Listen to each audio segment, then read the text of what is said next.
So I've been requested to make a horror game tutorial series. Usually if I were asked to take on something as large as an entire series just from one comment, I would ignore it, but this gave me an opportunity to not just talk about game development and making different game mechanics, but instead I can actually talk about game design and atmospheres in games, because horror games are probably the most atmospheric games that there actually are. If I were to split what makes us scared into two different elements, they would probably be through jump scare, a method of catching a player by surprise with disturbing images, and psychological horror, a method of getting inside a player's head and scaring them for a longer period of time. I'm going to explain these two concepts even further with two movies and how a bad story can be saved by horror, but not vice versa. Let's start with what I would call a movie that lacks in its horror element, Insidious 3. Don't get me wrong, I enjoyed Insidious 3 a lot thanks to its story, and there were some genuinely chilling scenes, but the bulk of its horror scenes are just back-to-back jump scares that get pretty predictable, so it does not live up to its horror movie title. So while I can say that it's a good movie, I can't really call it a good horror movie. So what if I were looking for a movie that would really mess with me and keep my light on overnight?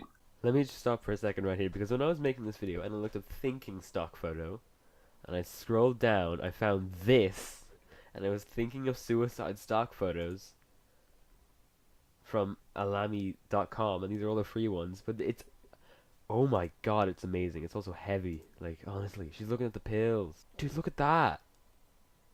He's going to work and he just decides to end it. Look at this guy here with all, like this guy here especially, because he has like that thing, he's doing that.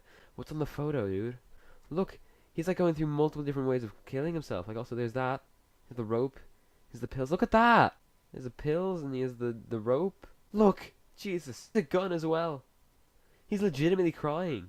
What's in the photo? Dude, you can get help, just what's in the photo?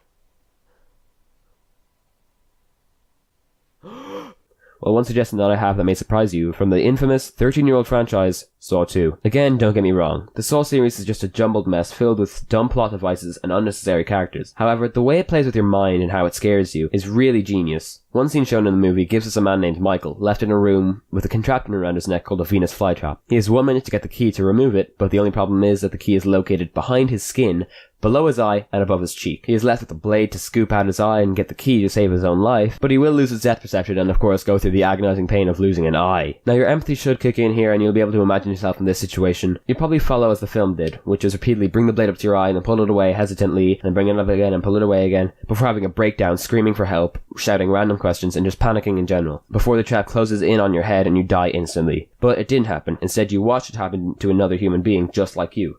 This is what psychological horror is. It isn't sudden, it's just kinda short, but feels like it's going on forever. You don't laugh it off afterwards, it gets worse the more you think about it. So how does this apply to games? Now a lot of people might say that horror games are kinda boring, and they're not really fun to play, but saying that they didn't have a massive impact on the medium would be pretty stupid. A lot of people on the YouTube platform have built their careers around playing games like Fear, Dead Space, Slender, Amnesia, and Five Nights at Freddy's.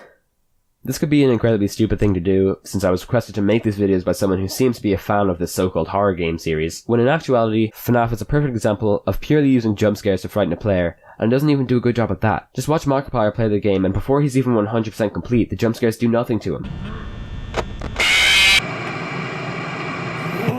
But listen, I can't rule out instant fright as a device for horror media. It just can't stand on its own. That's why I'm prepared for unpopular opinion on something being good at what it was made for. Number 2, I think Slender is a good horror game. It just really uses the two concepts that I've explained today in coordinates with each other, and thus boosting them. When you're first playing the game, and the thunderous footstep starts, and the static limiting your vision appears telling you that a living nightmare is approaching, you're put into this vulnerable state where the jump scares at failure is boosted tenfold. If you try again, you know what's coming, and the signs that you're close to failure again get even worse, and the effects do too. So there we go. We now know what it takes to maximize fear and fright. All that's left is develop a working game around these concepts.